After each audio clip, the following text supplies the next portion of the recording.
Olá, bom dia. Meu nome é Fábio Gomes dos Santos e seja muito bem-vindo ao evento de lançamento da segunda edição dos Cadernos de Direito e Inovação. Antes de tudo, queria me apresentar e apresentar aí os demais participantes desse evento. Meu nome é Fábio Gomes dos Santos, eu sou coordenador do Núcleo Jurídico do Observatório de Inovação e Competitividade, que está inserido na estrutura do Instituto de Estudos Avançados da USP. Sou também doutorando na Universidade de São Paulo, mestre da mesma instituição, também bacharel. Sou advogado concursado na FINEP, uma importante agência federal de fomento e inovação. Fui visiting scholar na Universidade de Colômbia e também pesquisador do CEDAW. Queria agora dar um oi e apresentar o Leopoldo Gomes Muraro. Bom dia aí, Leopoldo, tudo bem? Tudo bom, Fábio? Bom dia. O Leopoldo, bom dia. O Leopoldo é procurador federal. Ele, desde 2012, exerce a função de procurador-chefe do CNPq. Ele é mestre em administração pública pela Universidade de Brasília. Tem MBA em gestão pública pela Fundação Getúlio Vargas. Tem especializado em direito público e graduação em direito também pela UNB. Ele hoje é coordenador do Fórum de Procuradores, os chefes e da Câmara Permanente de Ciência, Tecnologia e Inovação. E também é membro da Comissão Permanente de Pesquisa, Desenvolvimento e Inovação da Consultoria Geral da Consultoria Geral da União, que ela mesma está inserida na estrutura da AGU. Vai ser um prazer aí falar com você, Leopoldo. Também queria dar um oi aí para o Rafael Dubé, né? Tudo bem, Rafael? Bom dia para você. Oi, Fábio, bom dia, tudo bom? Tudo bom, Leopoldo? Tudo bom, Gabriela e demais ouvintes aí? O Rafael é advogado da União desde 2005, foi consultor jurídico adjunto do Ministério da Ciência, Tecnologia, Inovações e Comunicações, o que hoje é o nosso MCTI, né, Rafael? Chefe da assessoria especial do Ministro da Fazenda, chefe adjunto da Unidade da Casa Civil da Presidência da República. Ele é professor do Instituto Brasileiro de Direito Público, foi pesquisador visitante na Universidade de Califórnia, Berkeley, e concluiu também doutorado em Relações Internacionais pela UNB e graduação em Direito pela Universidade Federal de Pernambuco. Agora, aí que vai me acompanhar na moderação e também falar um pouquinho do núcleo, apresento para vocês a Gabriela Capobianco Palhares. Tudo bem, Gabriela? Bom dia para você. Bom dia, Fábio, bom dia, Fábio, Leopoldo, tudo bom? A Gabriela, além de estar exercendo a função de coordenação do nosso núcleo, a Gabriela também é conselheira do Fórum de Empreendedores de São Paulo e CTO na Smart Factory, que é uma empresa voltada à inteligência artificial e indústria 4.0. A Gabriela aí também vai ter a oportunidade de falar um pouquinho do que a gente está tramando aí no núcleo para o futuro, tá bom? Bom, pessoal, agora adentrando um pouquinho a fala sobre o evento e sobre a obra que a gente está lançando, queria explicar a todos que esse evento está sendo gravado, está sendo transmitido ao vivo também no canal do Instituto de Estudos Avançados e que também vamos estar recebendo perguntas. Deixa eu só conferir aqui para vocês por qual canal. A gente vai estar aberto para receber perguntas online para que a gente vá respondendo enquanto o evento transcorre. Elas devem ser encaminhadas por e-mail, iea.usp.br. Eu vou repetir isso durante o evento, e ao final, depois das falas de todos aqui, a gente vai ter um espaço aí para um diálogo um pouco mais aberto, mais informal. Acho que esse é o principal em relação ao que a gente está fazendo aqui, tá? Então, vai ter uma fala minha, depois a Gabriela vai falar rapidamente, depois a gente vai abrir para as apresentações do Leopoldo e do Rafael. E o que é essa segunda edição do caderno? O que foi feito? Do que ela trata? Essa é uma obra produzida pelo Núcleo Jurídico do Observatório de Inovação e Competitividade, e a gente se dedicou nessa oportunidade a tratar do Decreto Federal de Inovação, em especial olhando para a nova regulamentação desse, que vem lá de 2018. Então, a gente avança num exame desses trabalhos específicos sobre esses documentos bem técnicos, que tratam da regulamentação da inovação no Brasil. Na primeira edição, a gente tinha falado do Decreto Paulista, e dessa vez a gente olhou para a estrutura federal, com uma atenção especial às oportunidades que essa nova regulamentação trouxe em matéria de interação entre tanto entes públicos e entre entes públicos e privados. Nesse sentido, a gente fez uma chamada pública bem ampla, a gente abriu espaço para que pessoas associadas ou não ao observatório pudessem participar, e apesar de ser um tema extremamente técnico, a gente tentou primar por uma linguagem direta, artigos curtos e direcionados a objetivos bem delimitados. Assim, a gente tentou evitar um pouco aquela tendência, às vezes, das obras jurídicas de falarem das coisas desde o Código de Hammurabi, e acredito que a gente conseguiu nessa edição. Para que também a gente não se perdesse completamente, a gente organizou o trabalho em alguns eixos, né? Principalmente os seguintes: o entendimento normativo do conceito de risco tecnológico, que foi uma novidade aí trazida pelo decreto, a regulamentação dos instrumentos jurídicos de parceria e concessão de recursos entre os setores público e privado e em atividades de CTI, a criação e revisão de regras e procedimentos relacionados aos instrumentos de fomento, como, por exemplo, o bônus tecnológico e as encomendas, a cooperação internacional em matéria de CTI, novas regras de prestação de contas em atividade CTI, que acho que é uma das grandes inovações também do decreto, que antes elas foram tratadas em bastante detalhe, novos procedimentos aduaneiros e incentivos tributários à aquisição internacional de bens e insumos, e a regulamentação dos ambientes promotores de inovação, que também tiveram uma disciplina bem interessante nesse novo decreto. De todos esses eixos, apenas o da cooperação internacional não teve trabalhos, o que eu acho que é algo interessante para mostrar que ou isso de fato não está ocorrendo tanto assim no Brasil, ou então a gente não teve interesse, ou ainda os advogados não tiveram interesse de escrever sobre isso. Eu acho que é uma coisa que vale muito a pena destacar. No final, isso rendeu uma obra até grande, né? Uma coletânea. Eu fui um dos organizadores, ao lado do Daniel Babinski, e são 17 artigos, 17 pequenas entradas, e eu vou passar rapidamente por eles para que quem está nos assistindo tenha uma oportunidade de entender do que o caderno trata. Bom, no primeiro trabalho, o Gabriel Araújo Souto trata um pouco das oportunidades na definição de risco tecnológico, ou seja, quando o decreto passou a definir o que é risco tecnológico, o que isso significa, principalmente e da perspectiva jurídica. O Fábio Augusto Montes, da Air Montes, ele trata da modelagem de convênios na área de CTI e as oportunidades que advêm daí. A Andréa Lúcia Nazaro Vilares vai falar das alianças estratégicas e projetos de cooperação, principalmente pensando nas interações entre o poder público e as startups. O Alexandre Jorge Carneiro da Cunha Filho fala dos desafios da contratação da inovação e as oportunidades que o decreto traz em relação a isso. A Carolina Mota Mourão e o Rafael Ranzi Issa tratam das oportunidades de parceria pública-privada trazidas pelo artigo 4º do decreto. O Gabriel Maia e o Eduardo Spanó vão falar sobre as encomendas tecnológicas. E é interessante como as encomendas provocaram uma série de contribuições aqui no caderno, e também o Gabriel Romitelli e a Maria Carolina Foz falam disso, e se atém especialmente aos arranjos jurídicos que o decreto propicia.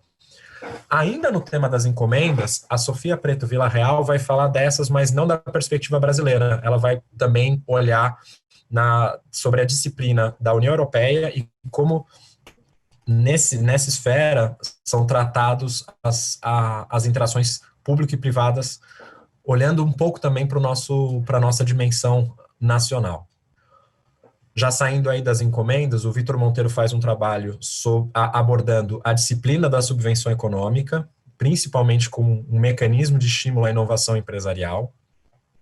O Mário André Machado Cabral e a Natália Rebelo Moreira tratam da consulta e do PMI, que também é um instrumento interessante associado às encomendas, trazido explicitamente pelo decreto.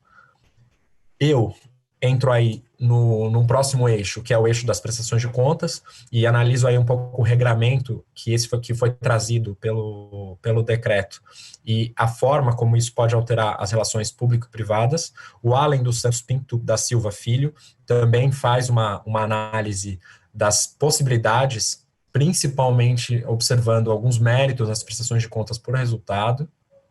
O Alan Mursa, a Lucimara Santos Dávila, o Daniel Babinski tratam dos incentivos tributários à importação de bens para a PDI e observam também como isso foi tratado no novo Decreto Federal de Inovação. Também trata um pouco dos procedimentos aduaneiros pertinentes. O Carlos Eduardo de Arruda Navarro, o João Vitor Canufri Xavier da Silveira vão falar dos avanços e retrocessos nos limites globais de importações, também aí com essa dimensão tributária do caderno. A Maria Devassi Marinho entra já no tópico dos ambientes promotores de inovação e trata das oportunidades que o decreto traz em relação a isso. O Eduardo Altomar Ariente e o Mário André Machado Cabral falam da cessão de uso dos bens imóveis por entes públicos, ainda nessa dimensão dos ambientes. O Mário André Machado Cabral e o Nicolas de Miranda Allen falam dos ICT de empresas, que é também uma novidade e algo que o decreto vai abordar e vai permitir, que tem a ver com a realidade nacional. E, com isso, a gente fecha os nossos 17 artigos nessa coletânea. Bom, até eu fiquei cansado aqui de falar tudo para vocês. Queria fazer alguns agradecimentos, tá? Antes de passar a fala aos meus convidados, para não monopolizar aqui esse Zoom.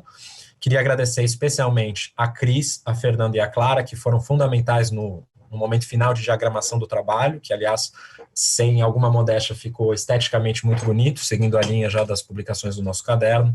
Queria também fazer um agradecimento pessoal especial ao Eduardo Ariente, a Maria Marinho e a Carolina Mota Mourão, que foram fundamentais aí durante os momentos de elaboração desse trabalho, que teve seus percalços.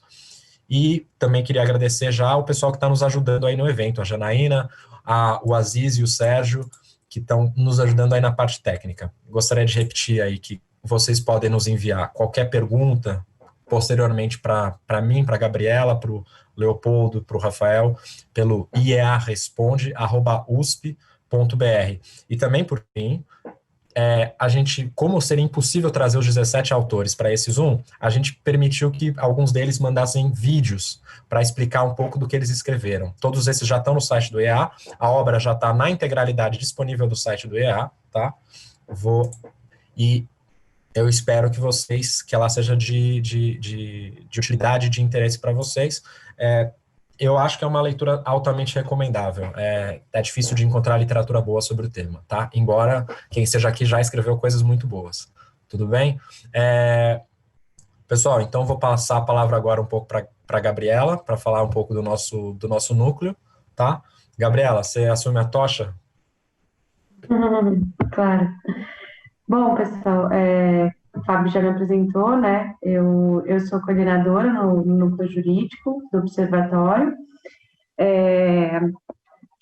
O Observatório em si, ele é, como o Fábio também já mencionou, ligado ao Instituto de Estudos Avançados, e a ideia do Observatório é um ambiente multidisciplinar de pesquisas diversas, voltadas à observação, como o próprio nome já diz, de inovações, em especial do Brasil, seja dentro dele ou em relação a outros países. E a grande diferença, na minha opinião, do observatório em relação enfim, dentro desse ecossistema, é que ele permite que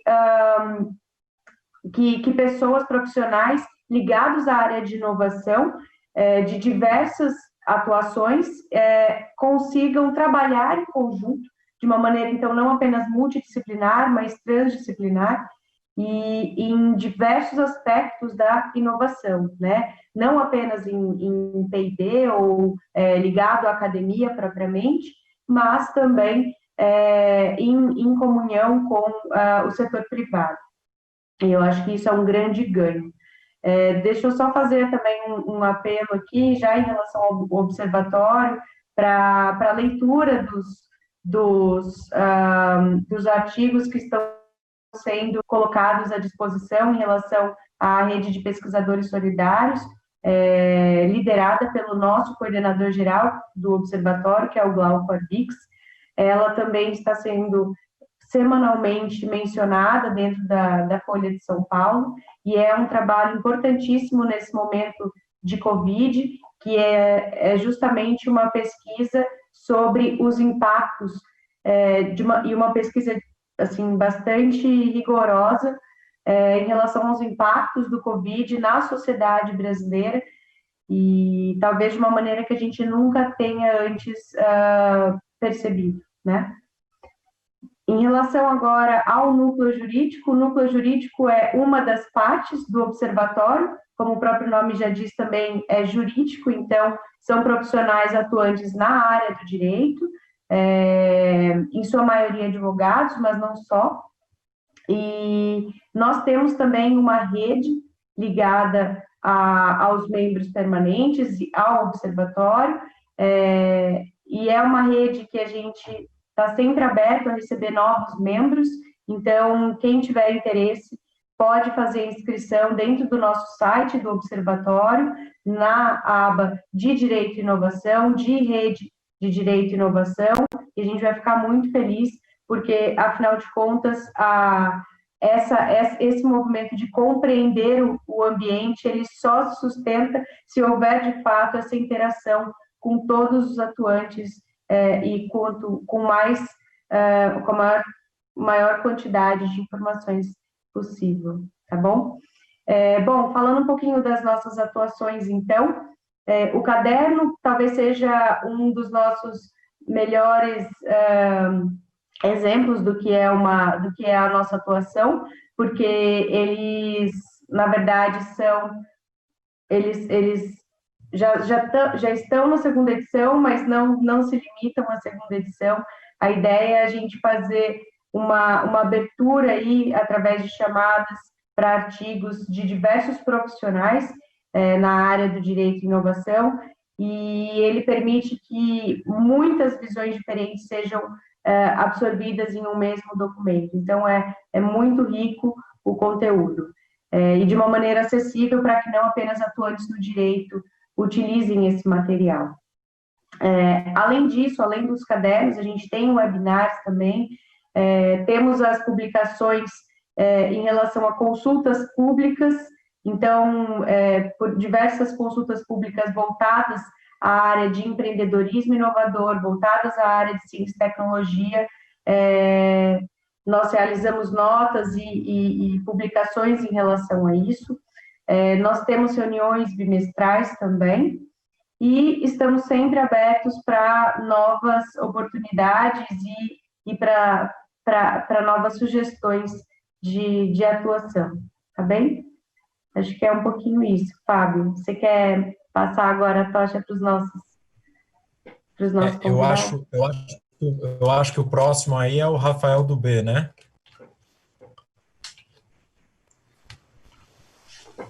Posso iniciar aqui? Bom dia, gente. Bom dia, Fábio, Gabriela, Leopoldo, novamente. Bom dia a todos que participam do evento. Prazer participar aqui desse encontro com vocês. Vim na USP, enfim, nossa principal universidade do país. É sempre um prazer fazer esse diálogo no tema de inovação, justamente na USP, pelo papel destacado que a universidade tem, pelo potencial enorme que essa nova legislação traz para as universidades que já fazem pesquisa de ponta, como é a USP, e pelo papel até inspirador que a USP e as outras universidades brasileiras que estão à frente desses processos podem levar para as demais universidades, para que todas se engajem nesse processo, né? Então, eu queria iniciar para dar uma ideia assim, da relevância que eu acho que o assunto tem, esse novo marco legal de inovação, citar o caso da vacina para a Covid, né, o anúncio feito no último final de semana, no último sábado, no contrato com a empresa anglo-sueca, a AstraZeneca, para aquele desenvolvimento daquela vacina desenvolvida pela farmacêutica junto com a Universidade de Oxford, né, que é algo que, assim, que nos afeta a todos de maneira muito profundamente, e enfim, a gente espera que dê certo, mas o que eu queria destacar é que essa vacina, esse contrato que está sendo assinado, ele só foi viabilizado por conta da mudança da legislação brasileira sobre inovação.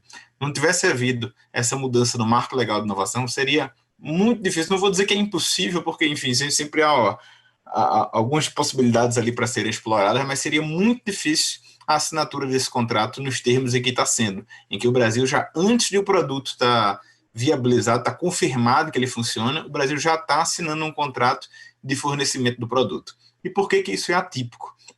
Porque a legislação tradicional no direito administrativo brasileiro só prevê os contratos, digamos assim, mais simples, em que não há riscos envolvidos, ou pelo menos não riscos dessa natureza, riscos em que o produto ainda não existe, que é justamente o caso da vacina. O mundo inteiro precisa desesperadamente de uma vacina o quanto antes, mas pelo direito administrativo brasileiro tradicional, eu não posso contratar uma empresa para me fornecer algo que não existe ainda. E foi justamente o marco legal que trouxe uma das ferramentas desse novo marco, são várias, mas uma delas é justamente a encomenda tecnológica, sobre a qual há vários textos nesse caderno de inovação, né, que o Fábio já comentou isso aí, um dos temas mais tratados é a encomenda tecnológica, que justamente permite que a gente utilize o poder de compra do Estado para induzir inovações no setor privado, nos institutos públicos de pesquisa. Então, essa é uma das coisas destacadas aqui, que a gente já vê um efeito direto tão profundo na gente, essa possibilidade de contratar o esforço tecnológico da empresa, das universidades, para chegar a um resultado alcançado, pretendido por toda a sociedade. E isso vale agora com essa urgência toda para o novo coronavírus, mas é algo que a gente pode utilizar para desenvolver uma vacina para dengue, é algo que a gente pode utilizar para tentar utilizar fontes de energia menos poluentes, é algo que a gente pode utilizar para a agricultura, para viabilizar a superação de problemas como ervas daninhas, com pragas, etc. Enfim, tem um potencial enorme para a gente utilizar em várias áreas do governo, de interesse da sociedade brasileira, para induzir inovações no setor privado. Então, estou iniciando aqui, mencionando o caso da vacina, só para dar a relevância desse assunto, né? E daí a importância desse caderno que vocês estão lançando hoje, com essa coletânea de artigos, tentando justamente destacar o potencial enorme que esse marco tem e que ainda está subexplorado no Brasil, né? Essa nova legislação, só para trazer assim, para quem ainda não está inteiramente a par do assunto, a gente tem, na verdade, uma lei de inovação que é de 2004, e apesar das boas intenções da lei de 2004, ela deixou muito a desejar na parte operacional, em como realmente viabilizar os instrumentos lá previstos.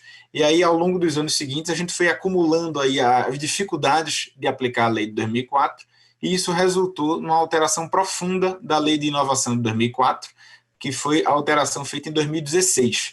Então, em janeiro de 2016, foi alterada de maneira muito profunda a lei de inovação e outras leis que dizem respeito ao sistema de inovação. Então, a gente, além de alterar a lei de inovação de 2004, a gente alterou também a lei 8666, alterou também a lei do RDC, a lei de contratação temporária de pessoal na administração pública, a lei de regime de trabalho de professor universitário. Enfim, em 2016 houve um avanço muito grande no aprimoramento do conjunto da legislação que interfere no dia a dia da inovação no Brasil.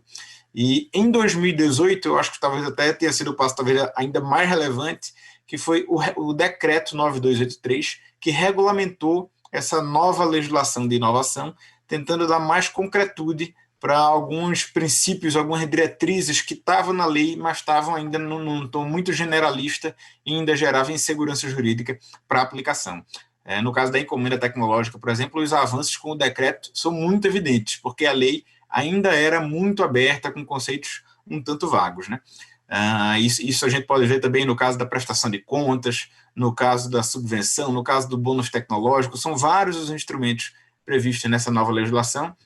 E foi em 2018, com esse decreto, que regulamentou as alterações feitas em 2016, que a gente conseguiu realmente ter um marco assim, mais claro, com mais segurança jurídica para viabilizar as parcerias que a gente precisa nessa área. E só um outro dado que eu queria trazer aqui, que eu acho que é relevante, embora a gente ainda não tenha ele como assim, um dado definitivo, mas, enfim, o valor total das parcerias de comercialização de tecnologias feitas pelas universidades com empresas, ou seja, a universidade que conseguiu desenvolver um produto e patenteou aquele produto, e ela licenciou para uma empresa explorar, só no primeiro ano de vigência do novo marco legal, o valor total das comercializações mais do que dobraram.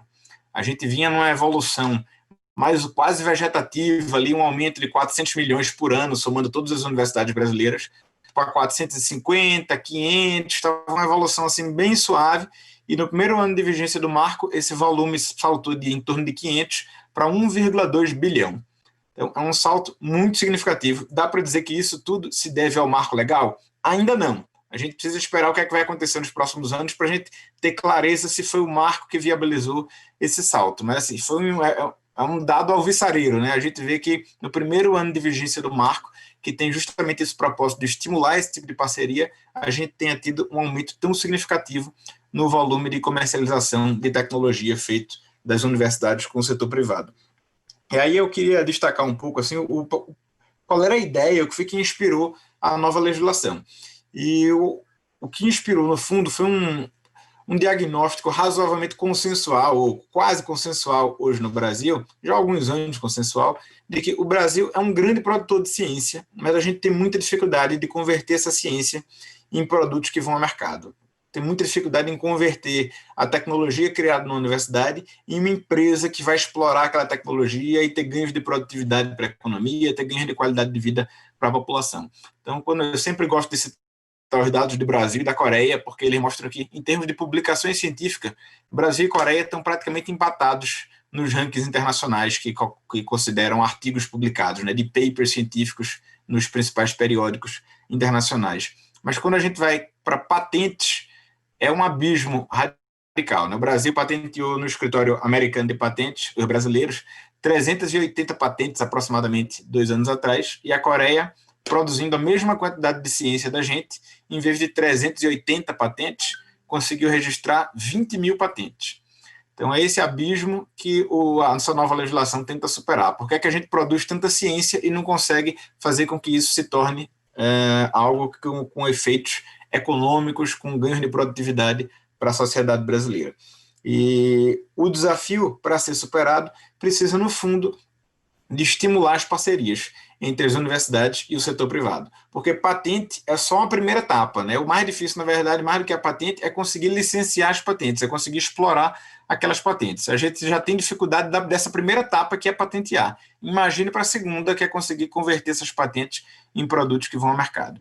E aí o que a gente precisa, então, é fortalecer essas parcerias entre a academia, entre poder público e entre empresas. E aí vale a pena apontar que, enfim, a gente vê às vezes um debate público no Brasil um tanto empobrecido entre uma visão que acha que o mercado que resolve tudo ou acha que é que o Estado que resolve tudo.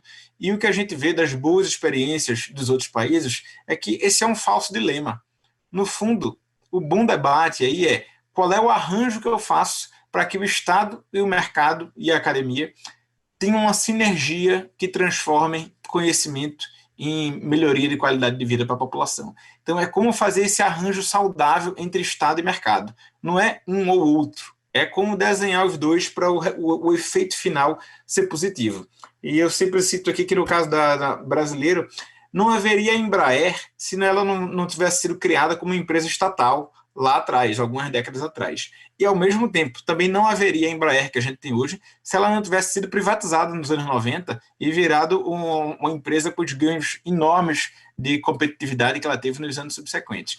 Então, assim, nem é uma loa estatização, nem uma loa a privatização, mas em cada momento um arranjo é melhor do que o outro. O desafio é encontrar qual é o momento adequado para optar por uma fórmula ou por outra. Ou, para pegar um outro exemplo aqui relevante, o iPhone. Não haveria um iPhone se não existisse uma empresa com tanta qualidade de inovação como é a Apple.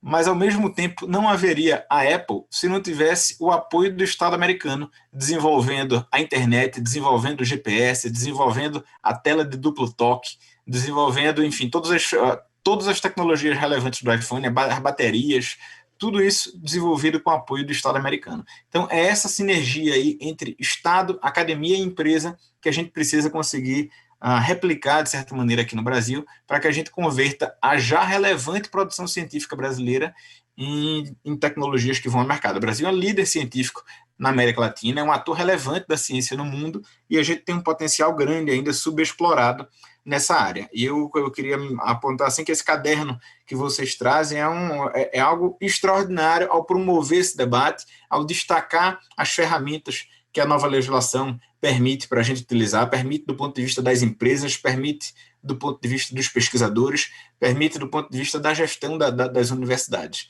Então, isso é super importante, esse ponto. E aí, por último, acho que já estou me estendendo além do que eu gostaria, para a gente depois ir para as perguntas, né? Ainda tem a fala do Leopoldo. Eu queria destacar que, assim, O marco, ele traz um conjunto de ferramentas, como vocês já apontaram aí. Tem artigos sobre vários aspectos diferentes, né? Muita gente acha que o marco legal é a encomenda, ou que o marco legal é o ambiente promotor de inovação. E, na verdade, o marco legal traz uma série de ferramentas diferentes para áreas diferentes. Dificilmente um ator do sistema vai utilizar todas as ferramentas lá utilizadas, lá previstas, né? Alguns vão utilizar mais algumas das ferramentas e outros vão utilizar outras ferramentas. E daí, de novo, a importância de a gente ter um caderno com essa amplitude de textos que o de você está trazendo, que destaca várias das ferramentas diferentes. Eu queria destacar algumas das que eu acho que têm mais impacto, que mais profundamente mudaram o paradigma do direito administrativo brasileiro. E vou iniciar pela própria encomenda tecnológica, né, que eu já comentei aqui rapidamente, né, que a gente está utilizando agora para a vacina, mas que, no fundo, é uma ideia importada do que já vem sendo feito nos Estados Unidos, do que já vem sendo feito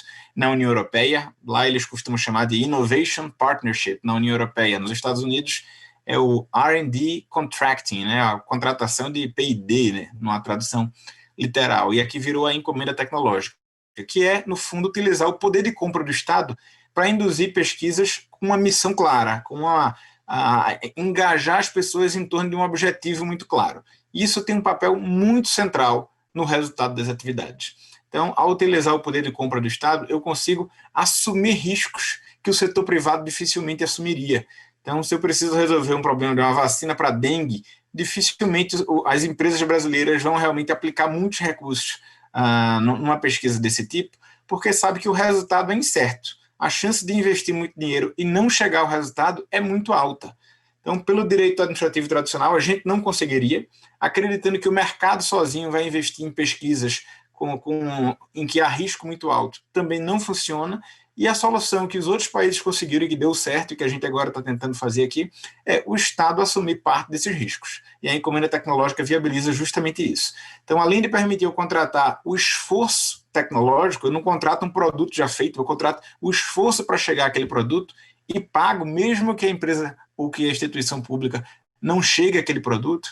A gente permite também que a seleção do contratado não seja pelos critérios tradicionais do 8666. O contratado é escolhido, segundo está expresso lá no decreto, pela maior probabilidade de alcance do resultado e não pelo menor preço. Isso também muda muito o desenho da contratação, né? Uma outra coisa importante é que na encomenda é permitido a gente contratar simultaneamente mais de um contratado, mais de uma empresa, mais de uma instituição de pesquisa, o que também é bem exótico para o direito brasileiro, em que a gente tradicionalmente faz um processo seletivo, vê quem dá lá o menor preço, a melhor proposta e contrata apenas um.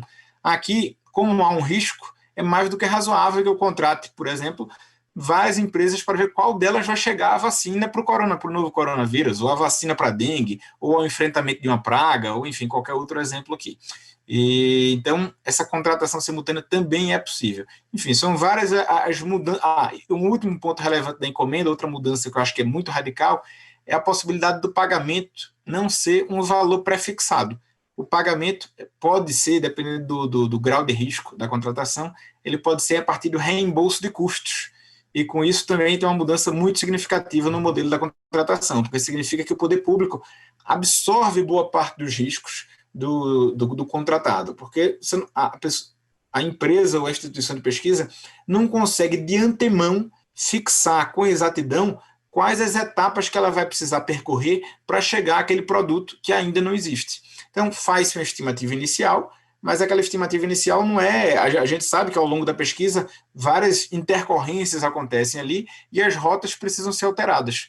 Se fosse com o modelo de pagamento fixo, eu tenho muita dificuldade de fazer essas adaptações. Então, outra das mudanças importantes é permitir o reembolso de custos nesse modelo de contratação. Enfim, só para dar um panorama de encomenda tecnológica.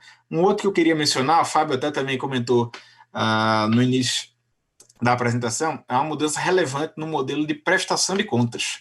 É outro dos que tem uma das quebras de paradigma mais fortes com o direito administrativo tradicional no Brasil, que é o nosso modelo de prestação de contas, inspirado no que é feito com os convênios federais, é muito focado na execução financeira, na análise ali de papelada, de nota fiscal por nota fiscal, e não no que é mais essencial, que é se o objeto foi entregue.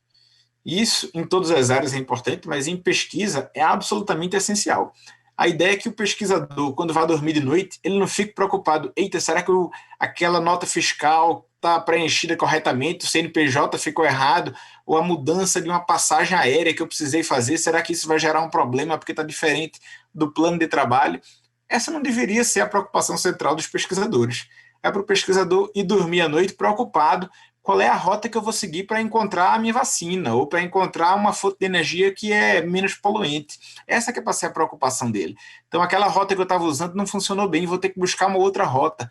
Então, a gente mudou aí o desenho da prestação de contas nos instrumentos utilizados na área de ciência e tecnologia, envolvendo aí auxílio do CNPq, subvenção, enfim, bônus e vários outros, para que o foco seja no resultado. Então, via de regra, o que o pesquisador que receber lá, digamos, R$1 milhão lá, uma instituição recebeu para fazer uma vacina que seja, ao final, o que ela vai precisar entregar como regra é mostrar que ela cumpriu as etapas do processo. E só, que é o que ocorre nos outros países. Isso não é uma jabuticaba. Na verdade, a jabuticaba é o modelo tradicional de prestação de contas nosso. Então, o que a gente vai fazer agora é o relatório de execução do objeto, como regra, vai servir como uma prestação de contas. E só em hipóteses excepcionais é que eu vou fazer a análise completa dos gastos daquele projeto. Que essas hipóteses seriam, no caso de ser sorteado ou por alguma amostra lá ser definido que aquela instituição vai ter que ser examinada mais criteriosamente, no caso de haver indício de irregularidade grave, se alguém denunciar, por exemplo, que tem alguma irregularidade, ou a terceira hipótese é caso a instituição contratada não cumpra a pesquisa realizada. E aí, nesses casos, eu vou lá examinar. Enfim, há várias outras mudanças relevantes no novo marco, a alta permissão de participação minoritária das instituições no capital de empresas privadas, a mudança de regras sobre o licenciamento das tecnologias, a mudança de regra nos acordos de parceria firmados entre as instituições de pesquisa e as empresas. Enfim, é um arsenal de instrumentos que essa nova legislação traz, com um potencial muito grande para destravar essa área no país. E eu queria, mais uma vez, saudar a iniciativa de vocês aí, do Instituto de Estudos Avançados da USP, está lançando esse caderno e promovendo esse debate, porque a gente realmente precisa avançar bastante nessa área. E com isso aqui eu encerro aqui minha fala inicial e fico à disposição para os comentários aqui ao final.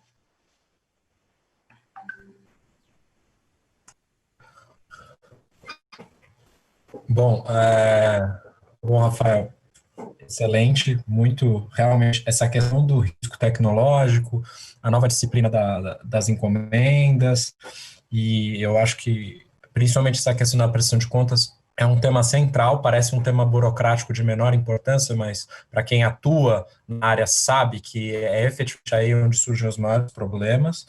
E fico feliz aí com essas notícias. Lá desde 2004, a literatura e a própria fundamentação do projeto legislativo já falava desse abismo entre o que a ciência produz e o que o ambiente produtivo aproveita, né? Então, fico feliz aí com essa boa notícia. Obrigado pela sua fala. Quero repetir aí que estamos abertos para perguntas, tá? É só nos enviar pelo endereço do iaresponde@usp.br. Agora a gente vai ter o privilégio de ouvir um pouco aí do Leopoldo, tá? Leopoldo, fica à vontade. Acho que você vai colocar os seus slides aí também, né, Leopoldo? Bom, inicialmente, bom dia a todos. Eu queria parabenizar essa iniciativa do Instituto de Estudos Avançados da USP, na pessoa do Fábio e da Gabriela. Agradecer também a presença do Rafael Dubé, né, que é um colega e um amigo, que está nessa jornada há muitos anos, né? E parabenizar essa iniciativa, porque assim, hoje há uma carência de artigos doutrinários de forma sistematizada nesse campo da ciência, tecnologia e inovação. No campo do direito, ele é patente, né, a ausência de artigos científicos que tratem da matéria. Eu, o Dubé, o Bruno Portela e o Caio, nós escrevemos um livro, né, sobre o marco legal de ciência e tecnologia, bem voltado para o direito, porque a gente acha que tem uma carência nesse campo. A gente, daqui a pouco, vou até falar um pouco sobre isso, então, assim, eu peço um pouco de desculpa, porque o meu discurso hoje minha fala vai ser um pouco jurídica, mas é porque eu acho que a gente precisa falar um pouco sobre essa relação jurídica do marco legal, né? Porque nós temos vários artigos muito sobre o viés do pesquisador, do gestor, e acho que tem, né, para completar o mosaico, há uma necessidade também de artigos jurídicos, né? Bem no juridiquês, que a gente precisa também garantir segurança jurídica para o sistema todo. O Rafael falou bem sobre a questão da prestação de contas, de aspectos que depois envolvem a utilização dos instrumentos jurídicos, né? E nós vivemos num país que, infelizmente, a relação pública e privada, ela sempre teve um pouco de problema, né? Toda vez que você junta o público e o privado, nós temos, assim, você não consegue fazer uma análise de uma administração pública sem, às vezes, um viés de corrupção, sem algum problema nesse sentido. Então, é importante que nós tenhamos instrumentos jurídicos desenhados, com forma definida, para garantir segurança jurídica para os gestores, né, e para os servidores, principalmente dos servidores públicos. E que a iniciativa privada tenha segurança também em aportar o dinheiro, sabendo que ela não vai ter nenhum problema. Então, assim, eu parabenizo essa iniciativa de vocês, de terem feito esse caderno, né, do Núcleo Jurídico do Observatório de Inovação e Competitividade, que a gente começa a trazer a coisa de forma sistêmica, né, e que começa a incentivar essa discussão, né? Então, dando prosseguimento, deixa eu ver se eu consigo, ver se vai dar certo aqui. Compartilhar a tela. Ver se eu consigo. Acho que como nós estamos falando do marco legal, deu certo? Deu, né, Rafa? Primeiro, assim, o que é o marco legal de ciência, tecnologia e inovação? A gente fala tanto desse marco, essa pirâmide aí, o pessoal mexe comigo, toda apresentação que eu vou, eu levo ela. O pessoal que não é do direito gosta porque ela é bem elucidativa, e do pessoal do direito, o próprio Fábio, quando eu apresentei, ele falou, o Kelsen está aqui de novo, né? Que o Hans Kelsen no direito, tem gente que gosta, tem gente que não gosta, mas assim, escreveu sobre a teoria pura do direito, eu acho que é uma leitura obrigatória, todo jurista, né? Gostando ou não gostando. Depois eu tinha, na universidade eu tinha um pouco de problema com o Kelsen, mas depois você vê a vida dele e a importância dele, né? No fortalecimento jurídico do Estado, acaba que começa a utilizar. O que é o marco legal de ciência e tecnologia e por que hoje a gente pode dizer que nós temos no Brasil um marco legal de ciência, tecnologia e inovação, né? Isso é uma discussão antiga que vinha. O Dubé apresentou bem essa questão que o Brasil é uma patente que nós melhoramos o nosso número de mestres, nós melhoramos o nosso número de doutores, nós hoje produzimos mais papers, né? Os nossos papers, eles têm impacto na ciência mundial, mas a gente tem um gap, uma dificuldade de transformar todo esse arcabouço jurídico em patente, em know-how, em produção, em riqueza para o país. Tá? Então, pensando, né, na forma de como organizar isso de forma mais sistêmica no país, o que foi feito? Primeiro, em 2015, foi feita essa emenda constitucional 85. Logo depois, em 2016, foi feita a lei 13.243, acho que não saiu, que alterou a lei de inovação. O decreto, que é até o objeto, né, dessa nossa fala, mais focado no decreto, no âmbito do Poder Executivo Federal, isso é importante dizer, que às vezes tem um pouco de confusão, alguns estados querem a Constituição e a lei, você consegue ter uma aplicação nos estados, né? O decreto ele é federal, né? E abaixo, normativos internos, né, que cada instituição começa a se regulamentar. Então, hoje nós estamos falando do Marco Legal de Ciência, Tecnologia e Inovação, que é o quê? Esse conjunto de normas que foram editadas, né, pelo poder público brasileiro, pelo Estado brasileiro, para hoje a gente regulamentar essa atividade de pesquisa científica e tecnológica em prol de inovação. Tá? Vou conseguir passar. O segundo aspecto que eu acho que é bom falar, e eu acho que eu consigo ter um encaixe perfeito com esse caderno do Instituto de Estudos Avançados da USP, é porque nós estamos tratando de instrumentos jurídicos, né, basicamente, ali, e de alguns outros instrumentos de gestão, né? E nós tínhamos no direito brasileiro um problema, até então, né, que a gente tentou arrumar ali com o marco legal.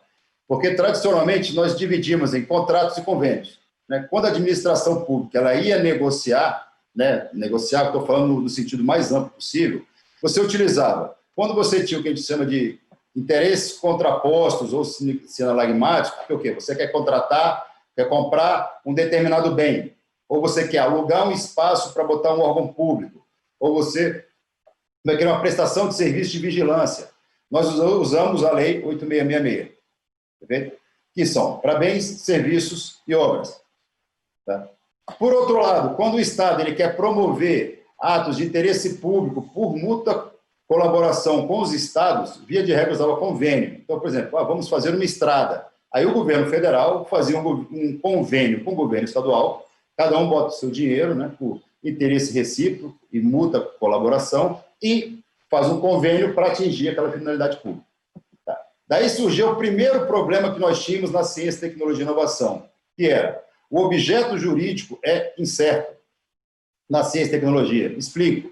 Você, quando vai fazer um contrato administrativo com 8666, quando você vai comprar um bem, vai fazer uma contratação de impressora para ser usado. Você tem o objeto certo, que é a impressora. Uma prestação de serviço de vigilância. Eu quero 24 horas por 7. Você define. Eu vou fazer um convênio com o Estado para construir estrada, ou para passar saneamento básico, para cavar buraco e passar cano. Tudo isso é o objeto certo. Na ciência e tecnologia, por envolver pesquisa, o objeto não é certo. O exemplo que o Rafael deu agora da vacina.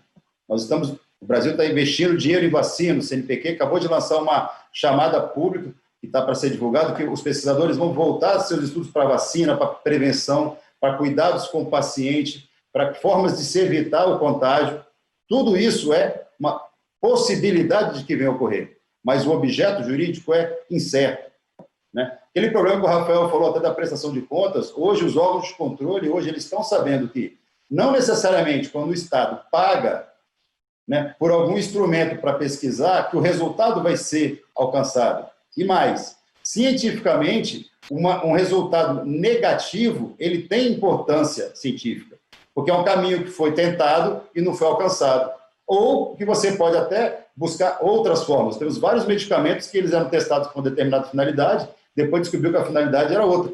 E ele é utilizado hoje em doenças e tratamentos não os originalmente pensados. Então, acho que a primeira característica que nós temos que pensar dentro do marco legal é essa questão do objeto incerto. E segundo, são obrigações de meio. Tá, acho que eu vou só fechar aqui a apresentação. Então, só para complementar, primeira questão é essa questão do objeto ser incerto, né? E o segundo, nós tratamos de obrigação de meio. O que é uma obrigação de meio? Voltando um pouco, né? Inicialmente eu falei que hoje ia ser um pouco de juridiquês, mas quando a gente vai estudar o direito das obrigações, nós dividimos as obrigações em dois tipos, que é a obrigação de meio e de resultado.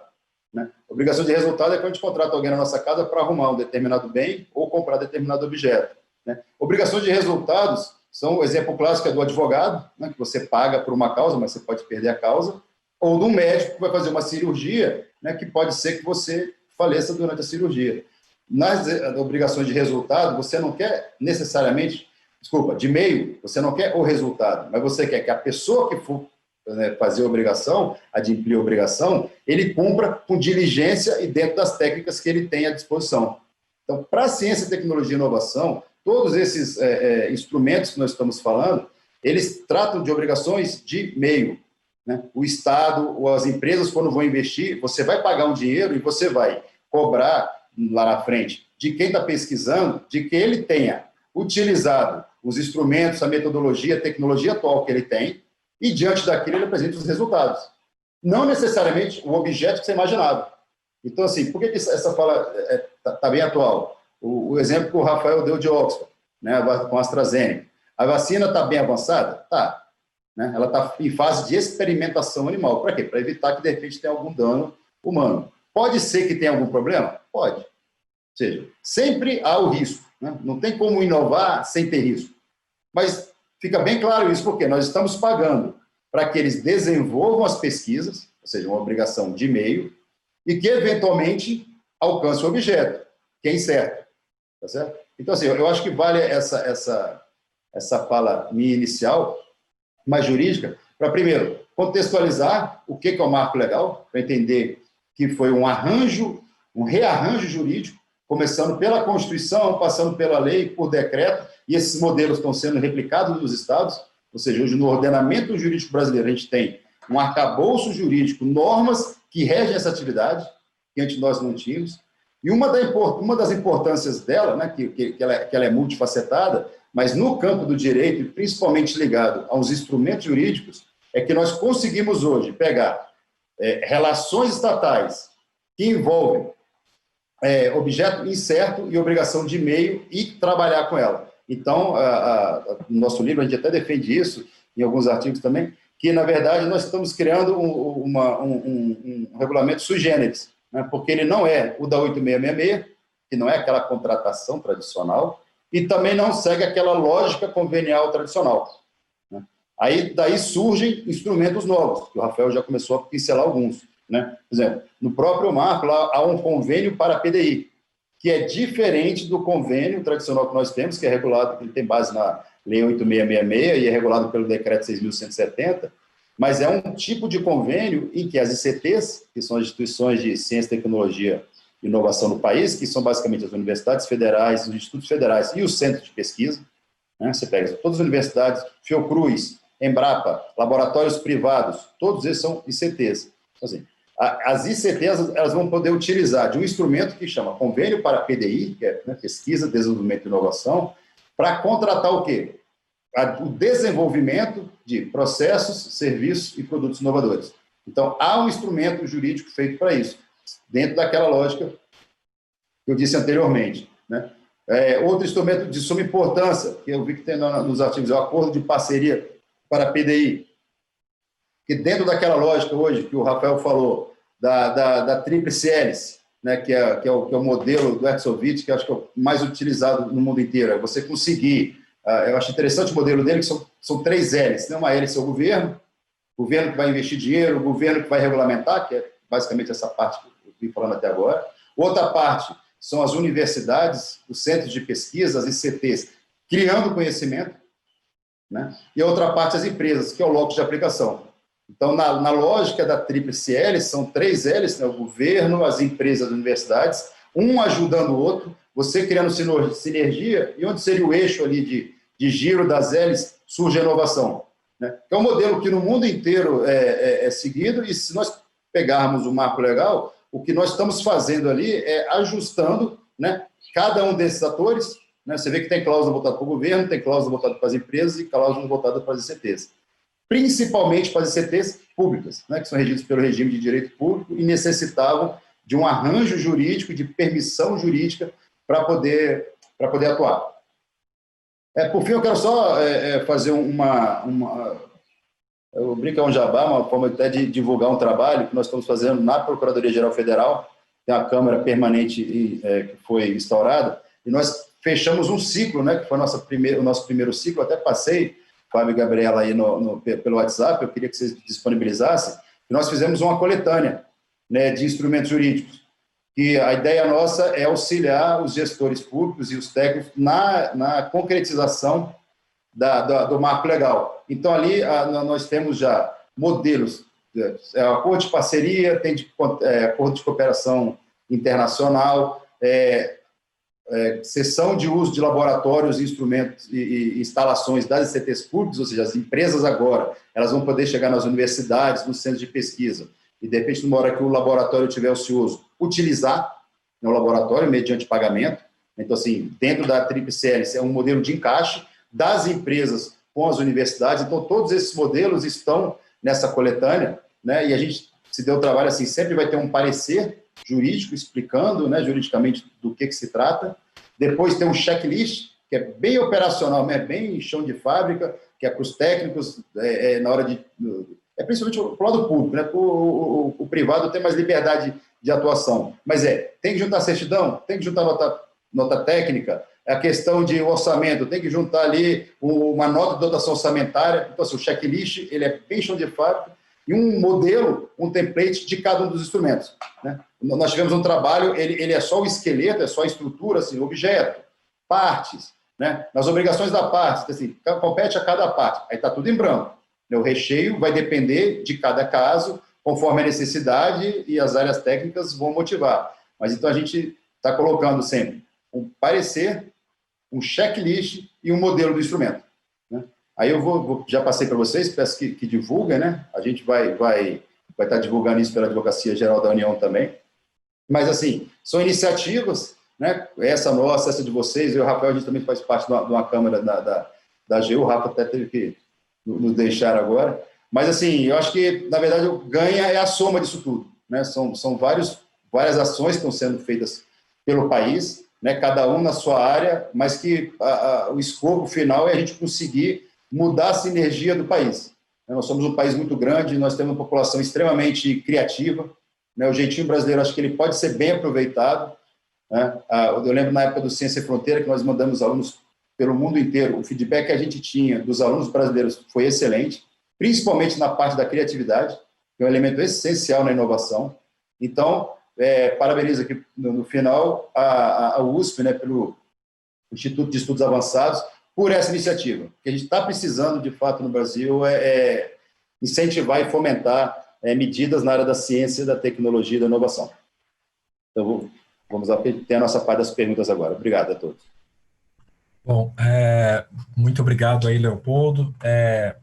Eu acho que realmente o livro de vocês está aqui, ó. Vocês também, se é para fazer jabá, está sendo utilizado aqui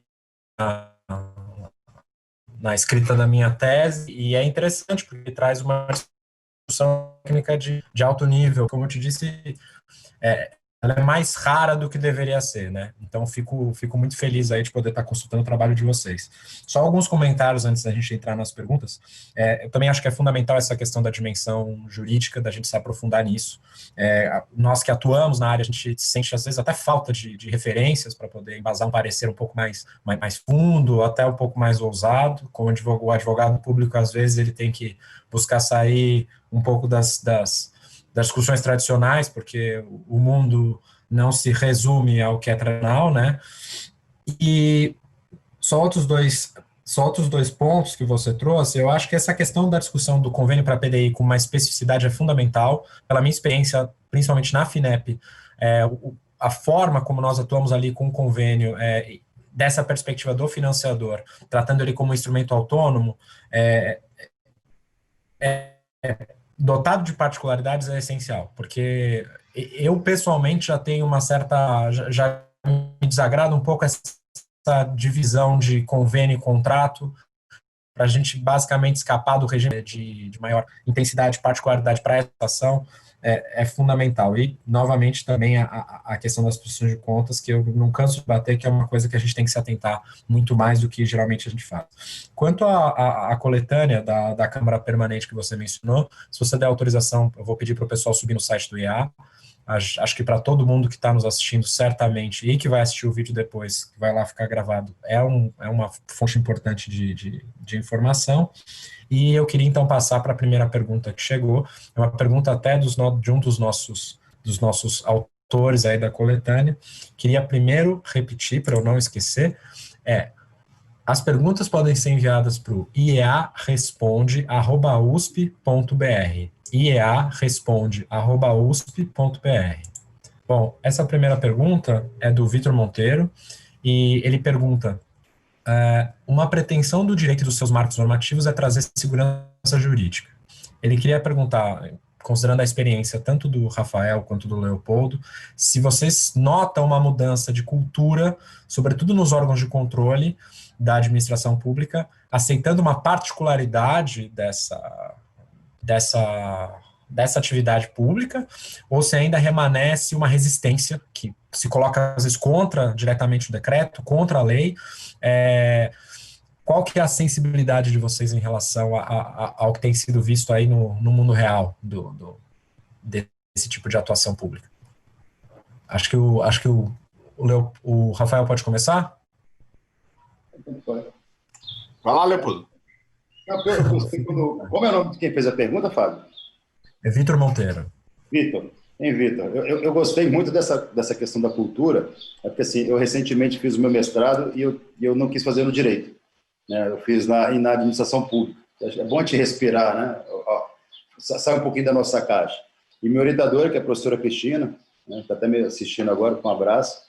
A mãe dela, que é a professora Eda, era uma pesquisadora antiga no Brasil, de renome, e ela trabalha muito com cultura, sabe? E eu acabei que, por causa desse contato com a professora Eda, eu acabei me apaixonando por essa questão de cultura, porque realmente, assim, eu vou falar, vou ser bem espontâneo, assim, a gente, né, trabalhou para mudar a lei, a gente trabalhou e mudamos, né, a gente mudou a Constituição, a gente mudou a lei, a gente fez um decreto novo, a gente está fazendo instrumento, mas você transformar todo esse arcabouço em realidade tem uma dificuldade. E eu acho que isso é humano, assim, quando você começa a estudar essa questão de cultura organizacional, você vê que assim, a natureza não dá salto, e, né, você não bota uma semente no solo, mas tem uma árvore, né? Tudo depende de um processo que vai ser feito. Assim, no caso, por exemplo, da prestação de contas, eu vou falar da minha percepção, tá? O que eu vejo, assim? Órgãos internos, né, e o Fábio da FINEP, não sei se você sente isso da FINEP, eu vou falar pelo CNPq e por órgãos de colegas de universidades federais que a gente tem muito contato, de institutos federais, os órgãos de prestação de contas, especificamente, estão começando a se ajustar, né? Mas é um pessoal que durante anos foi acostumado a ficar vendo o documento, checar e, se for o caso, glosar. Então, assim, isso faz parte de anos de um processo que veio sendo feito, que vai ter que ser mudado agora, né? O Rafael falou bem, hoje em dia o marco legal, ele disse que você tem que primar o quê? Pelo resultado. Pesquisa, resultado que eu falo científico, não aquele objetivo, assim. O pesquisador fez tudo que ele podia, cientificamente está certo? Tá. O marco legal mesmo diz, pelo decreto é bem claro, você tendo a prestação de técnica dando ok, você pode mitigar a prestação de contas financeira, dentro de critérios pré-estabelecidos, né? Sim. A coisa está acontecendo, tá, mas por se tratar de cultura, ela está tendo uma resistência, uma acomodação, mas está caminhando. Uma coisa que eu posso falar de boa é o seguinte, que a Controladoria Geral da União, que é a CGU, essa coletânea que nós fizemos agora, eu estou em conversa com o Leonel, que é o secretário-geral, eles estão pensando da CGU validar essa coletânea que a AGU fez. E o TCU está pensando em fazer a mesma coisa, ou seja, quando um gestor público ele for fazer, de repente, um acordo de parceria, né, para a PDI, vai ter a Advocacia da União, do lado do advogado, encaminhando ali quais são os passo a passo dele, para ele poder fazer, né? A CGU e o TCU dizendo, se seguir isso aqui, quando for fazer uma prestação de contas, eles já estão dando, ok. Obviamente que eles vão ter que olhar o mérito administrativo, entrar em outros aspectos, mas, por exemplo, assim, aquela etapa de se o instrumento está certo, se a legalidade está questionada, essa parte já vai estar superada. Então, assim, respondendo a pergunta do Vitor, né, assim, por se tratar de cultura, ele está ainda no processo, mas eu vejo com bons olhos o que já está acontecendo. É isso, Rafa. Perfeito. Eu queria só complementar também, de inteiro acordo com o Leopoldo. A gente vem trabalhando junto nessa área já faz um tempo, né, Leopoldo? E eu queria destacar o seguinte. Eu acho a pergunta super importante, Vitor. Eu gostei muito do tema, porque de fato a preocupação de todo mundo essa relação com os órgãos de controle. E o curioso, trazendo assim um pouco a percepção de quem participou aqui junto com o Leopoldo e várias outras pessoas da elaboração assim dessa legislação, das discussões internas no governo, é que muitas vezes as resistências a essas mudanças trazidas pela lei e pelo decreto nem vinham nos órgãos de controle, vinham às vezes dos próprios gestores da área, que tinham uma postura hiper cautelosa, ultra conservadora, assim, às vezes com um receio infundado do que os órgãos de controle pensariam e já se antecipavam e adotavam a cautela que os órgãos de controle sequer estavam cobrando. Então, teve vários casos curiosos, assim, de temas que estavam gerando muita controvérsia e que os próprios gestores tinham resistência, e quando a gente ia para a reunião com os órgãos de controle, eles diziam, a gente acha ótimo se fizer isso, fica bem melhor, fica bem mais claro. Então, às vezes a percepção é um pouco diferente, assim, e aí vale dizer, estou falando aqui do pessoal da cúpula da CGU, da cúpula do Tribunal de Contas da União. O Leopoldo já comentou aí do caso do Leonel, que é o secretário federal de Controle Interno, e o TCU também, aqui em Brasília, assim, esse pessoal que está cuidando da parte de inovação do TCU também está super engajado nessa agenda. Claro, às vezes isso não chega para o auditor que está lá na ponta e que vai fazer aquela auditoria. Às vezes ele não acompanhou esse debate, não está antenado com a mudança da legislação e chega ainda com a percepção tradicional do direito administrativo brasileiro. A gente está fazendo o esforço maior possível para disseminar essa nova cultura que a gente quer na área de inovação, e a CGU e o TCU estão sendo grandes parceiros nisso. Estão fazendo eventos dentro desses órgãos para divulgar a nova legislação entre os auditores. Então, assim, há um empenho sincero desses órgãos em fazer essa mudança. E o curioso é que eu vejo ainda que muitos gestores se antecipam com o que pode ser que o órgão de controle eventualmente venha dizer e já adotam de antemão uma postura hipercautelosa, que não é a postura que, assim, que pelo menos vem vindo de cima, assim, da CGU e do TCU. Eles estão engajados. Há até uma curiosidade que, no caso da encomenda tecnológica, que eu acho que é um dos instrumentos com maior potencial dessa nova legislação, quase todo mundo da administração ainda está meio receoso de assinar contratos de encomenda tecnológica, pela novidade, não tem precedentes, não tem minutas prontas, né? Então há uma certa cautela. E o que a gente vivenciou agora nos últimos meses foi um esforço do TCU cobrando dos gestores que façam. Eu participei de vários encontros, em que é o TCU dizendo, olha, o instrumento é fantástico, a gente precisa disso, façam, a gente ajuda vocês aqui, vamos montar em conjunto, vamos discutir as etapas, mas vocês precisam fazer. É um custo, é um desperdício de dinheiro público o Brasil não utilizar esses instrumentos, porque a gente está desperdiçando o que a gente criou de conhecimento, ou de capacidades, ou de necessidades que a gente tem. Então, assim, não fazer tem um custo também. E é legal ver que, pelo menos, essa parte do Tribunal de Contas está engajada nesse processo e tem cobrado os órgãos que utilizem os instrumentos de maneira adequada. A CGU também soltou um relatório, não foi, Leopoldo, na semana passada ou retrasada, fazendo uma avaliação de como o Estado, como o Poder Executivo Federal tem utilizado essa nova legislação desde que ela foi editada em fevereiro de 2018, que é a data do decreto, e apontando a insuficiência de ações por conta do potencial grande que a legislação tem, e eles estão dizendo, vocês precisam fazer, é para fazer de maneira correta, claro, seguindo todos os protocolos aí, seguindo as minutas que essa equipe lá, coordenada pelo Leopoldo, montou na PGF, mas é para fazer, não fazer gera um prejuízo para o Estado brasileiro. Então, está sendo interessante ver esse esforço, tanto da CGU quanto da TCU, de tentar impulsionar essa legislação. Claro, e com isso não estou garantindo que qualquer auditor da CGU e do TCU estejam antenados com essa ideia, mas as diretrizes que estão vindo aqui dos órgãos centrais em Brasília estão bastante afinadas com o objetivo geral da legislação. Só um comentário rapidíssimo, depois eu vou passar a palavra para a Gabriela, que acho que vai fazer a próxima pergunta. Eu acho que fico muito feliz de ouvir o que vocês estão falando. Para fazer um jabá pessoal aí também, no meu artigo eu trato de uma certa conflituosidade que teve com o TCU em relação a práticas que já estavam no decreto que a FINEP já vinha adotando. A gente trabalhava com amostragem, fazia exatamente o que o decreto veio falar, só que o órgão de controle resistiu, até com uma decisão posteriormente ao decreto. Então, só para assentar que o que vocês estão falando de mudança de cultura é uma coisa muito profunda. Fico feliz que a CGU está caminhando nesse caminho, mas a gente ainda tem um trabalho importante para fazer. Tá? Gabriela, pode fazer a pergunta? Claro, claro.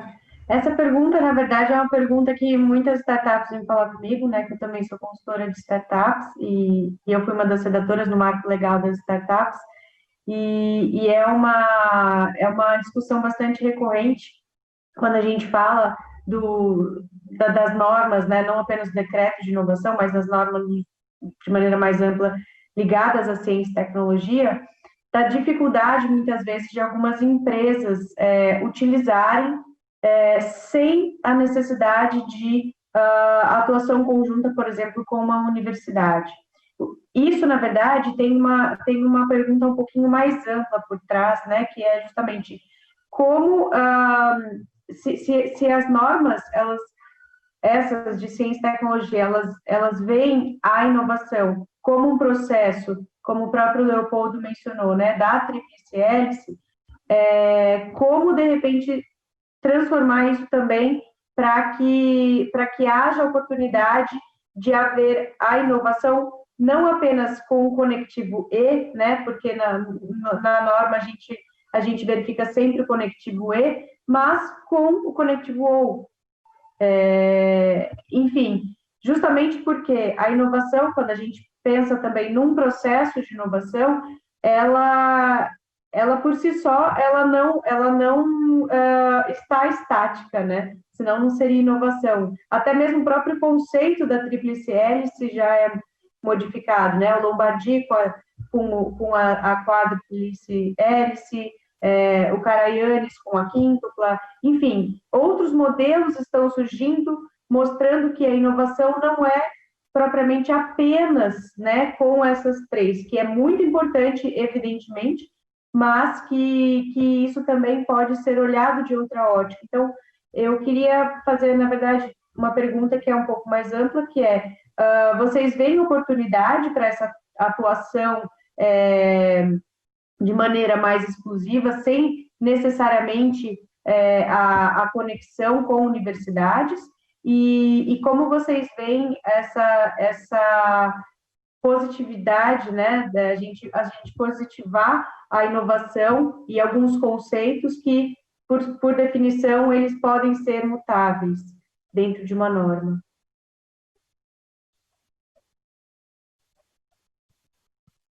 Se não ficou claro, depois eu tento explicar novamente. Você vai começar, Rafa?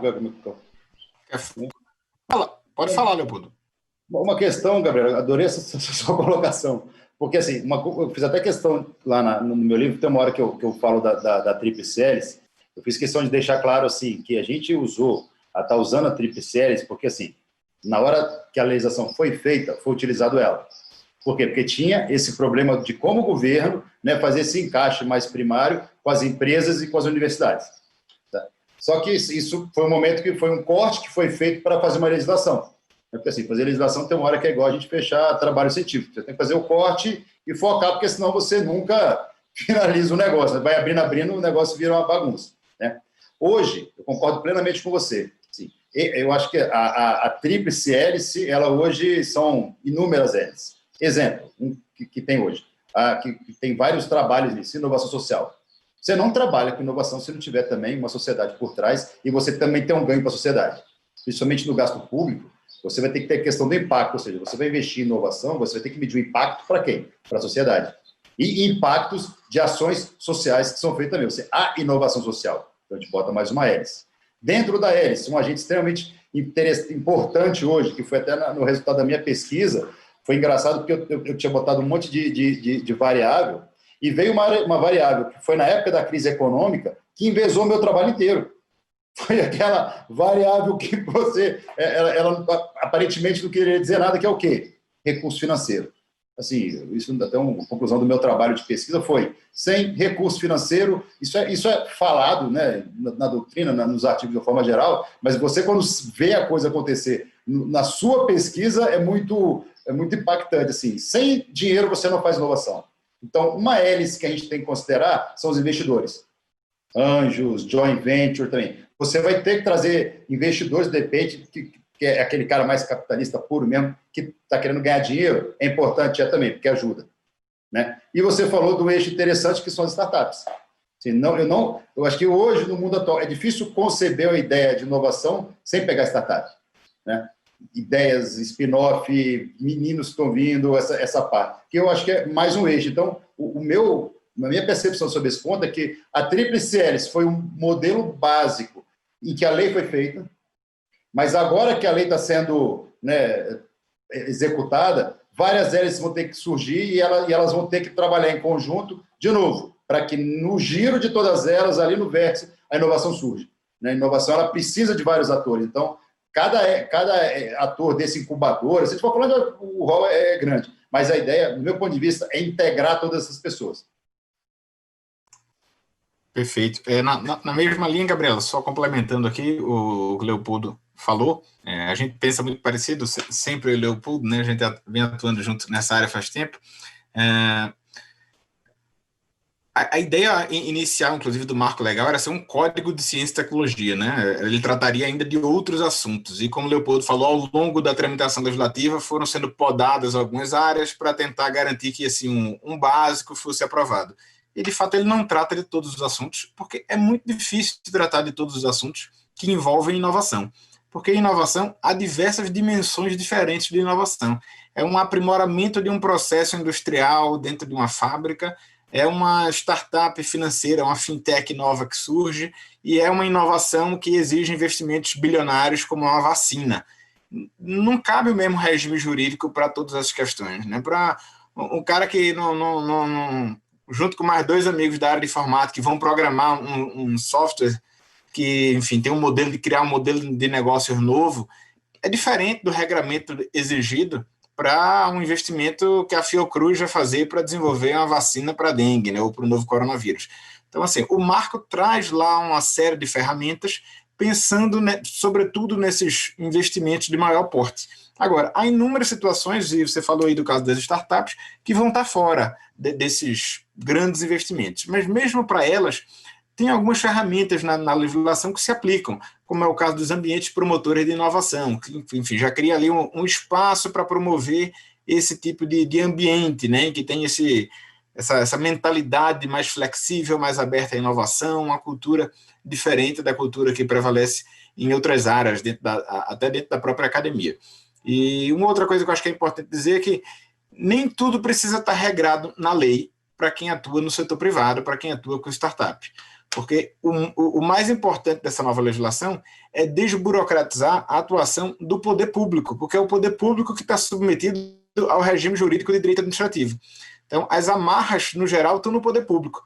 Então, em alguns momentos, durante o debate da legislação, tinha algumas regras que autorizavam as ICTs públicas a fazerem uma coisa ou outra. E aí alguns diziam, é importante colocar que a ICT privada também pode fazer isso. E aí a gente refletia um pouco e dizia, não precisa autorizar a ICT privada a fazer isso, ela já pode, ela não precisa de autorização legal para fazer isso. Então, do mesmo jeito que a ICT privada, no geral, não vai precisar de autorização para fazer determinadas ações, as startups, com maior razão, não precisam de autorização legal para fazer muitas das inovações delas. Claro, em alguns casos são mercados regrados, que exigem regulações, o mercado, sei lá, de fintech vai ter regulação do Banco Central, e aí tem alguns temas que realmente não estão tratados no marco legal. Mas, via de regra, o regime de direito privado já dá uma flexibilidade grande para quem atua nessa área. O importante é que o poder público consiga dar o apoio nos momentos em que esse apoio é necessário. E, nesse sentido, eu acho que o marco avançou bastante. Obrigada. Mas só um comentário em relação a isso. Eu concordo que o avanço, sem dúvida, é gigantesco. A dúvida mais recorrente que eu escuto das startups, porém, são justamente as startups voltadas a compras públicas, né? Que pelos investidores são as que são piores vistas. E quando elas nos procuram, uma das preocupações quando a gente vai tentar contratar com o governo, muitas vezes eles querem usar o decreto de inovação.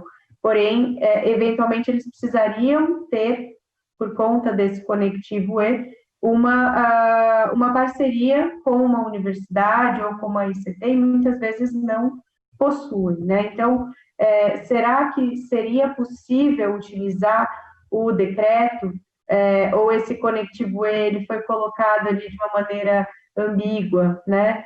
E, enfim, isso... Mas a pergunta é especificamente sobre a encomenda ou sobre os instrumentos gerais do marco? Eles focam bastante na encomenda, né? Até por isso mesmo, dentro do marco legal das startups, a gente foi o assunto mais recorrente em termos de compras públicas.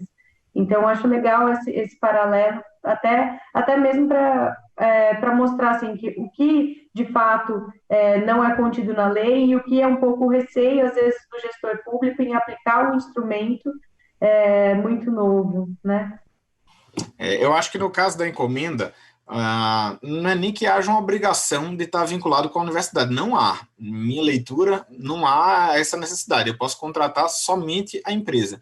O que de fato gera uma dificuldade no caso de startup, isso foi discutido na época e, enfim, acabou-se optando por deixar esse tratamento para startup numa eventual nova legislação, desse marco de startup aí que tem em discussão, é que a lei e o decreto exigem uma reconhecida capacitação tecnológica no setor ou algo que vale. Então, assim, a instituição já tem que ter uma experiência naquela área, porque eu estou contratando, no fundo, um esforço de P&D. Eu não estou contratando um produto que aquela startup já criou, eu estou contratando uma startup, eventualmente, para desenvolver um produto. E aí a lógica foi para garantir toda essa flexibilidade do regime de direito administrativo, de não ter licitação propriamente, de ter reembolso de custos, de ter possibilidade de contratações simultâneas.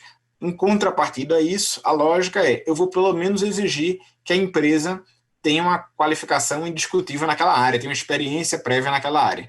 Então, realmente, o modelo de encomenda foi concebido para contratar uma empresa que já tem solidez no mercado, solidez, experiência em pesquisa consolidada. Não foi realmente desenhado para startup. Agora, precisa estar necessariamente vinculada com a universidade? Não, não precisa. Se a empresa tem seu próprio centro de P&D, tem capacidade para isso, tranquilamente atende ao requisito legal.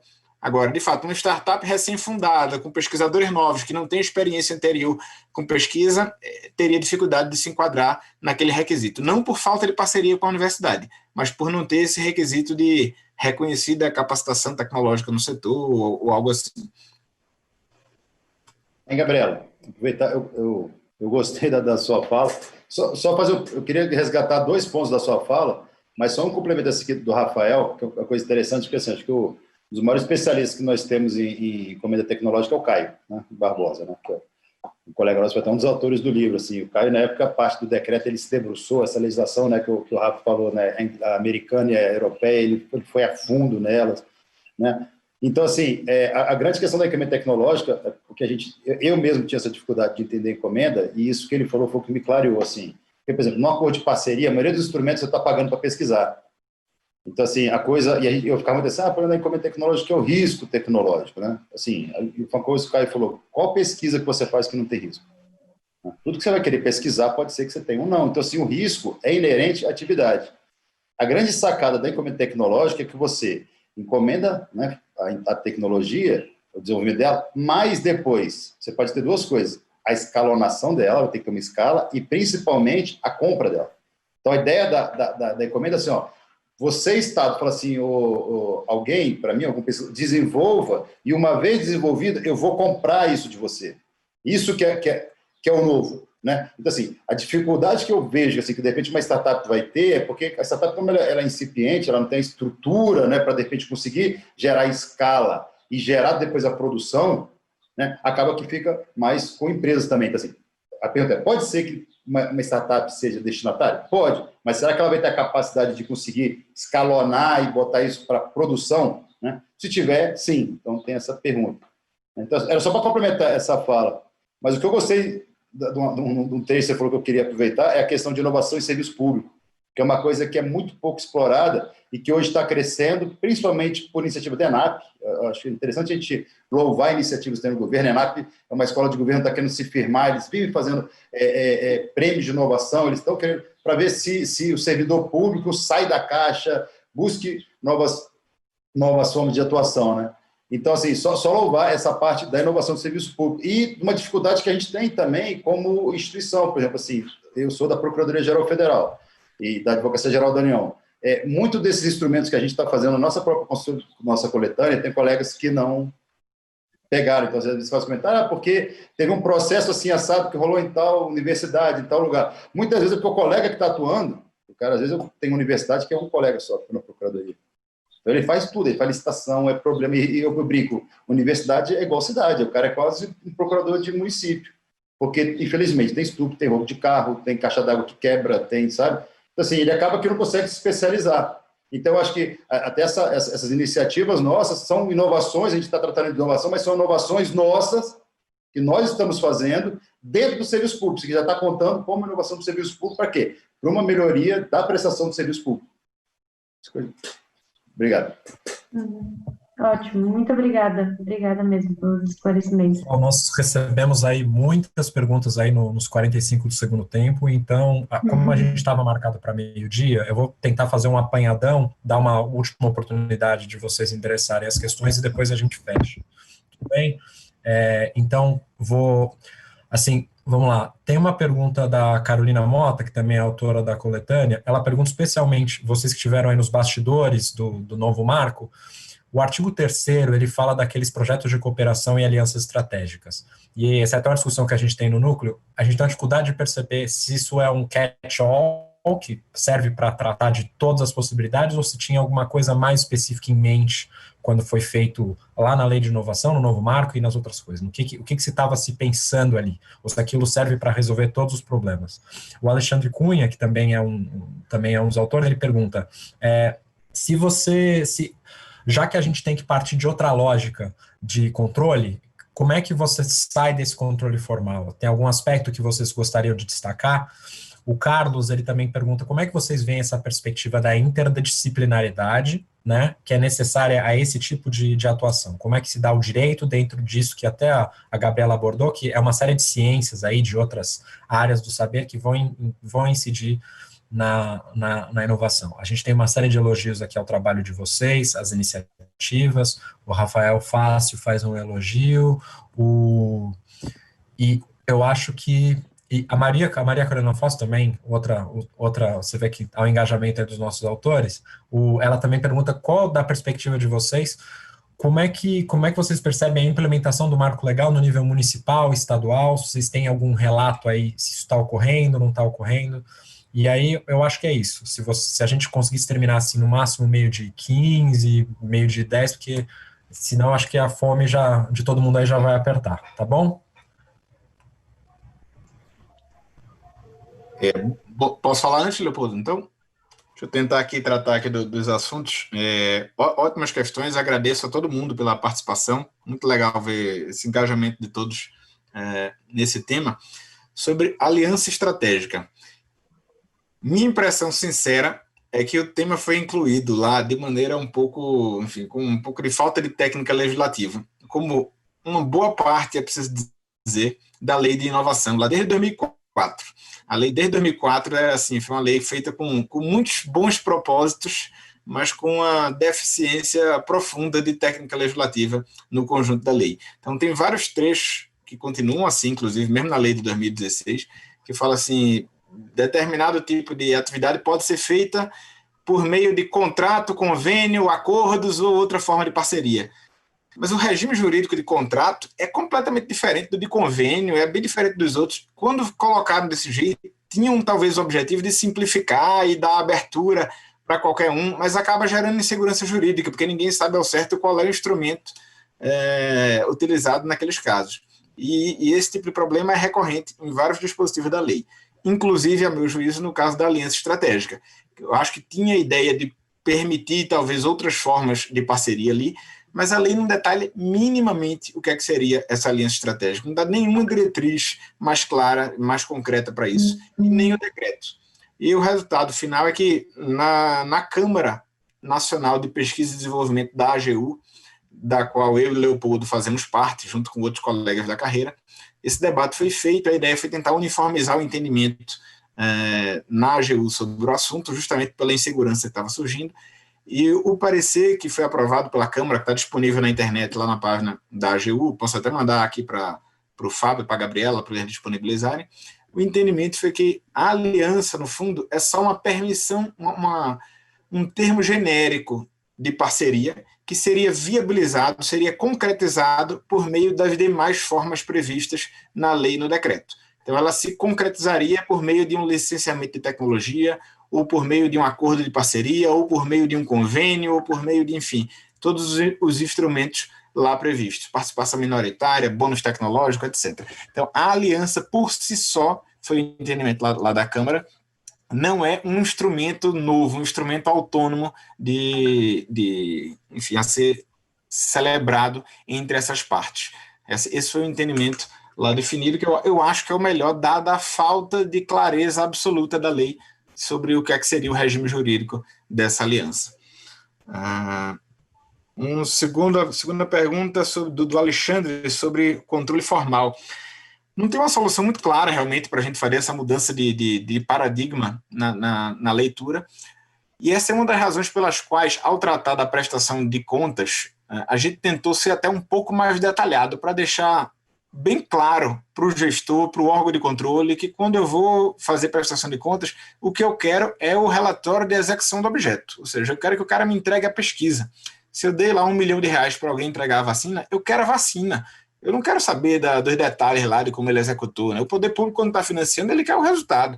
Da mesma maneira que uma empresa privada, quando repassa dinheiro para uma ONG, para ela fazer um projeto, sei lá, na área da educação, ela quer, ao final do processo, ver que as crianças aprenderam, que as crianças tiveram atividade pedagógica lá prevista. A empresa não fica checando item a item do gasto de cada ONG, a não ser que surja alguma denúncia de irregularidade, alguma suspeita, e essa é a mesma lógica. Então, por isso que a gente, em alguns dispositivos em que a gente tentou romper claramente com essa lógica anterior, o decreto foi bem explícito quanto a essa mudança. Então, eu mencionei o caso da prestação de contas, mas um outro caso que eu acho que fica muito claro é no caso da escolha do contratado na encomenda tecnológica, que a ideia já tinha autorização genérica para dispensa de licitação, mas na prática acaba se exigindo do gestor que faça quase que uma licitação ao escolher quem vai contratar.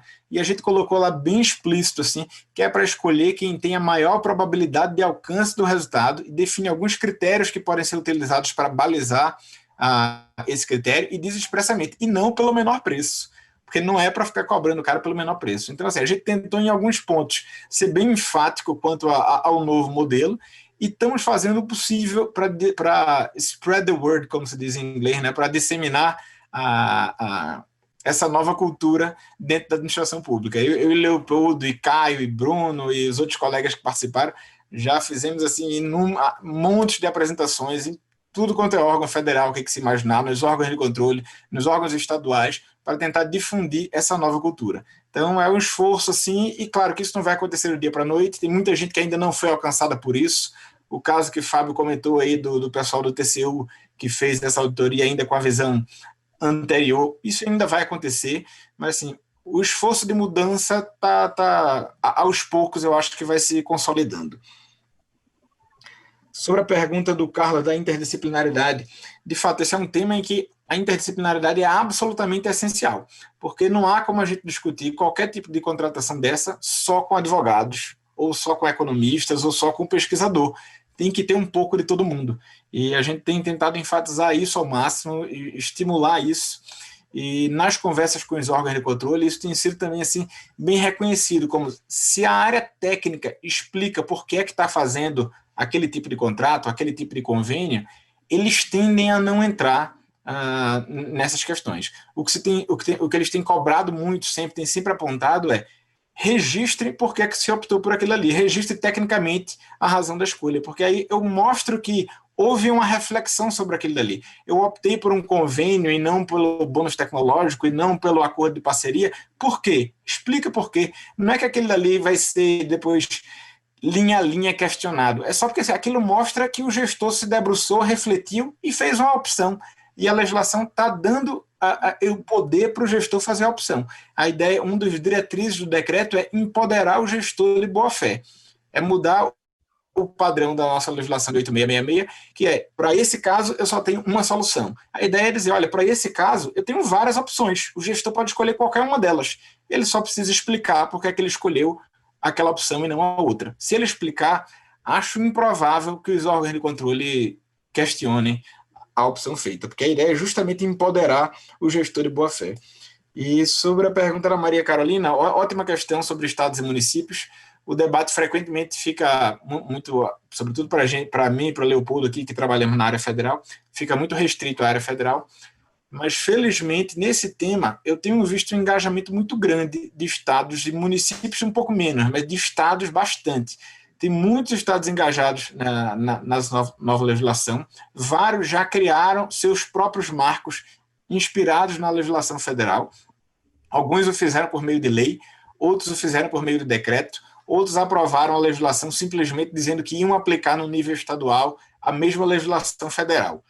Então, assim, tem um avanço grande, claro que é heterogêneo, nem todos os estados estão fazendo isso, mas São Paulo está fazendo isso, Minas está fazendo isso, Pernambuco está fazendo isso, Paraíba está fazendo isso, enfim, vários estados, Tocantins, enfim, tem muitos estados engajados nesse processo e acho isso bem importante.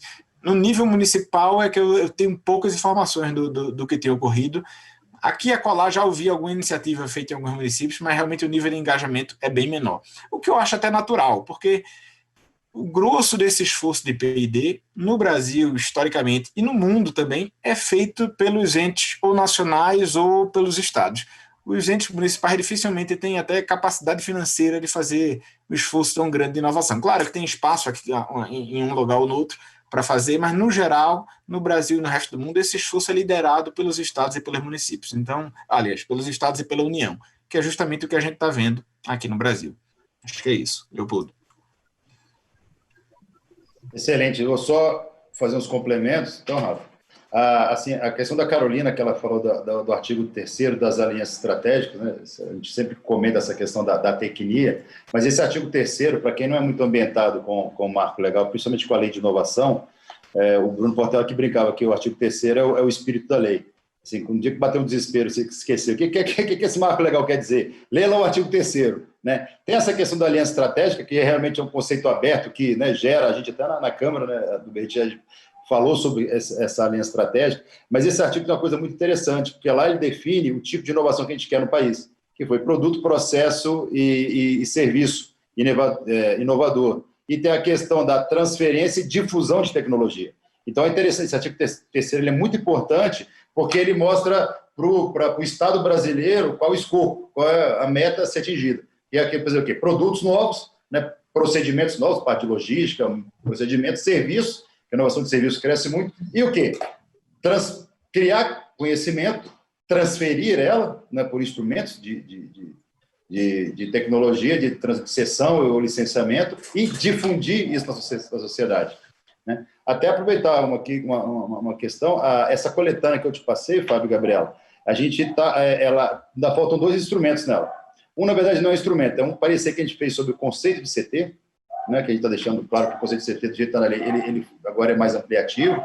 E o último instrumento, que acho que foi o que deu mais trabalho para a gente fazer, são instrumentos de propriedade intelectual, porque é uma área que precisa de um aprofundamento. Até fica uma sugestão para vocês, se quiserem, até a colaboração, que a gente discutiu muito esse tema, é um tema que precisa ser aprofundado, ele é muito incipiente, a questão de patente, know-how, cultivar, circuito integrado, cessão, licença.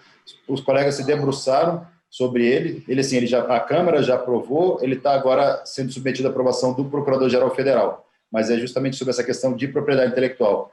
Então, assim, esses 2 sendo aprovados, a gente vai fazer um adendo, aí depois eu passo para vocês o completo.